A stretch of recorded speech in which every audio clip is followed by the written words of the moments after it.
Hello dears, this is the StorySculpt channel and you are listening to the story The Umbrella Man by Roald Dahl. I wonder if I could ask a small favor of you, he said. It is only a very small favor. I saw my mother looking at him suspiciously. She is a suspicious person, my mother. She is especially suspicious of two things, strange men and boiled eggs. When she cuts off the top of a boiled egg, she pokes around inside it with her spoon as though expecting to find a mouse or something. With strange men, she has a golden rule which says, the nicer the man seems to be, the more suspicious you must become. This little old man was particularly nice. He was polite. He was well-spoken. He was well-dressed. He was a real gentleman. The reason I knew he was a gentleman was because of his shoes. You can always spot a gentleman by the shoes he wears, was another of my mother's favorite sayings. This man had beautiful brown shoes. The truth of the matter is, the little man was saying, I've got myself into a bit of a scrape. I need some help. Not much, I assure you. It's almost nothing, in fact, but I do need it. You see, madam, old people like me often become terribly forgetful. My mother's chin was up and she was staring down at him along the full length of her nose. It was fearsome thing, this frosty-nosed stare of my mother's. Most people go to pieces completely when she gives it to them. I once saw my own headmistress begin to stammer and simper like an idiot when my mother gave her a really foul frosty-noser. But the little man on the pavement with the umbrella over his head didn't bat an eyelid. He gave a gentle smile and said, I beg you to believe, madam, that I am not in the habit of stopping ladies in the street and telling them my troubles. I should hope not, my mother said. I felt quite embarrassed by my mother's sharpness. I wanted to say to her, oh, mummy, for heaven's sake, he's a very, very old man, and sweet and polite, and he's in some sort of trouble, so don't be so beastly to him. But I didn't say anything. The little man shifted his umbrella from one hand to the other. I've never forgotten it before, he said. You've never forgotten what? My mother asked sternly. My wallet, he said. I must have left it in my other jacket. Isn't that the silliest thing to do? Are you asking me to give you money? My mother said. Oh, good gracious me, not, he cried. Heaven forbid I should ever do that. Then what are you asking? My mother said. Do hurry up. We're getting soaked to the skin here. I know you are, he said. And that is why I'm offering you this umbrella of mine to protect you, and to keep forever, if only. If only what? My mother said. If only you would give me in return £1 for my taxi fare just to get me home. My mother was still suspicious. If you had no money in the first place, she said, then how did you get here? I walked, he answered. Every day I go for a lovely long walk and then I summon a taxi to get me home. I do it every day of the year. Why don't you walk home now? My mother asked. Oh, I wish I could, he said.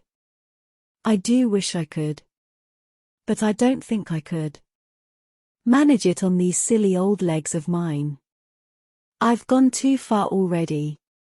My mother stood there chewing her lower lip. She was beginning to melt a bit, I could see that. And the idea of getting an umbrella to Shelter under must have tempted her a good deal. It's a lovely umbrella, the little man said. So I've noticed, my mother said. It's silk, he said. I can see that. Then why don't you take it, madam, he said. It cost me over £20, I promise you. But now it's of no importance so long as I can get home and rest these old legs of mine. I saw my mother's hand feeling for the clasp of her purse. She saw me watching her. I was giving her one of my own frosty-nosed looks this time, and she knew exactly what I was telling her. Now listen, Mummy, I was telling her, you simply mustn't take advantage of a tired old man in this way. It's a rotten thing to do.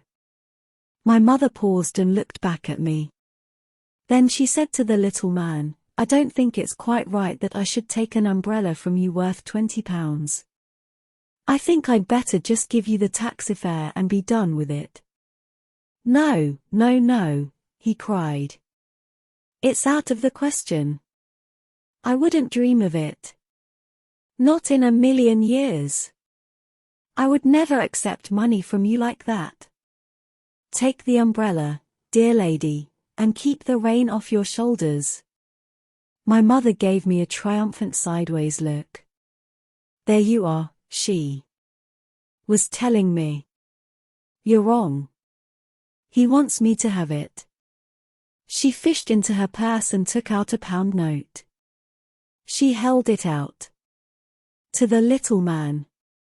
He took it and handed her the umbrella. He pocketed the £1, raised his hat, gave a quick bow from the waist, and said, Thank you, madam, thank you. Then he was gone.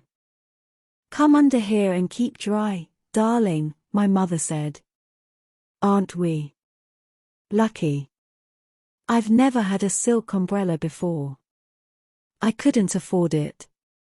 Why were you so horrid to him in the beginning? I asked. I wanted to satisfy myself he wasn't a trickster, she said. And I did. He was a gentleman. I'm very pleased I was able to help him. Yes, Mummy, I said. A real gentleman, she went on. Wealthy, too, otherwise he wouldn't have had a silk umbrella. I shouldn't be surprised if he isn't a titled person. Sir Harry Goldsworthy or something like that. Yes, Mummy. This will be a very good lesson to you, she went on. Never rush things.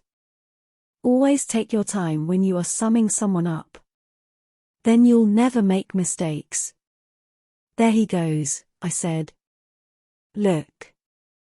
Where? Over there. He's crossing the street. Goodness, Mummy, what a hurry he's in. We watched the little man as he dodged nimbly in and out of the traffic.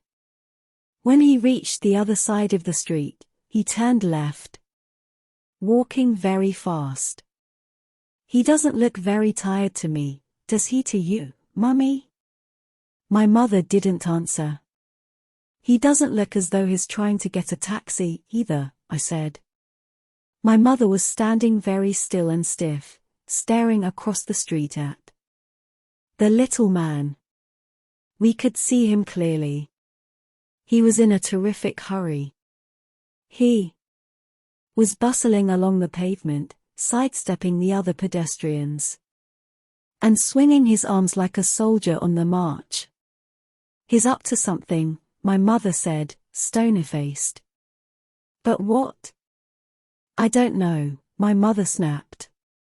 But I'm going to find out. Come with me. She took my arm and we crossed the street together. Then we turned left. Can you see him? My mother asked. Yes. There he is. He's turning right down the next street. We came to the corner and turned right. The little man was about 20 yards ahead of us. He was scuttling along like a rabbit and we had to walk very fast to keep up with him. The rain was pelting down harder than ever now and I could see it dripping from the brim of his hat onto his shoulders. But we were snug and dry under our lovely big silk umbrella. "What is he up to?" my mother said. "What if he turns round and sees us?" I asked. "I don't care if he does," my mother said. "He lied to us. He said he was too tired to walk any further and he's practically running us off our feet. He's a barefaced liar. He's a crook." "You mean he's not a titled gentleman?" I asked. "Be quiet," she said. At the next crossing, the little man turned right again. Then he turned left. Then right. "I'm not giving up now," my mother said. "He's disappeared." I cried. "Where's he gone?" "He went in that door," my mother said. "I saw him. Into that house." Great heavens, it's a pub. It was a pub. In big letters right across the front it said the Red Lion. "You're not going in, are you, Mummy?" "No," she said. "We'll watch from outside."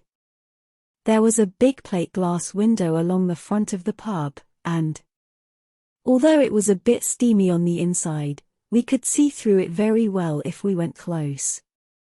We stood huddled together outside the pub window. I was clutching my mother's arm. The big raindrops were making a loud noise on our umbrella. "There he is," I said. "Over there." The room we were looking into was full of people and cigarette smoke, and our little man was in the middle of it all. He was now without his hat and coat, and he was edging his way through the crowd towards the bar. When he reached it, he placed both hands on the bar itself and spoke to the barman. I saw his lips moving as he gave his order. The barman turned away from him for a few seconds and came back with a smallish tumbler filled to the brim with light brown liquid. The little man placed a £1 note on the counter. "That's my £1, my mother hissed. "By golly, he's got a nerve." "What's in the glass?" I asked. "Whiskey," my mother said. "Neat whiskey." The barman didn't give him any change from the £1. "That must be a treble whiskey," my mummy said. "What's a treble?" "3 times the normal measure," she answered. The little man picked up the glass and put it to his lips. He tilted it gently.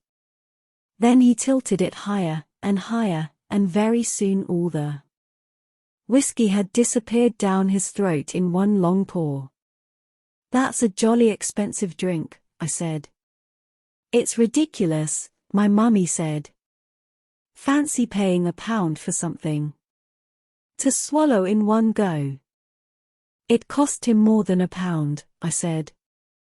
"It cost him a £20 silk umbrella." "So it did," my mother said. "He must be mad." The little man was standing by the bar with the empty glass in his hand. He was smiling now, and a sort of golden glow of pleasure was spreading over his round pink face.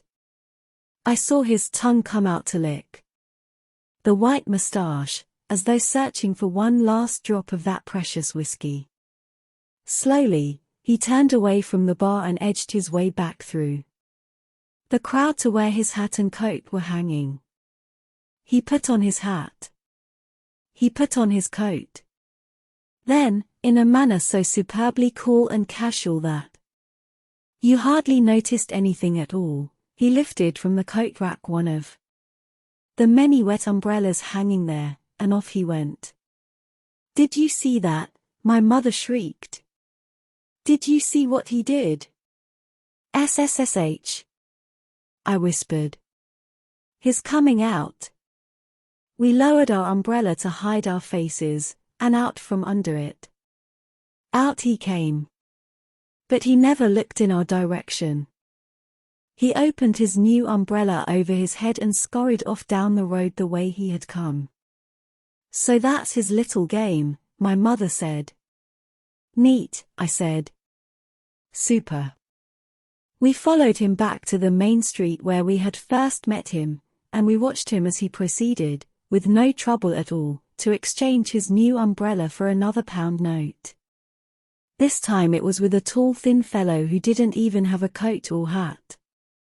And as soon as the transaction was completed, our little man trotted off down the street and was lost in the crowd. But this time he went in the opposite direction. You see how clever he is, my mother said. He never goes to the same pub twice. He could go on doing this all night, I said. Yes, my mother said. Of course. But I'll bet he prays like mad for rainy days.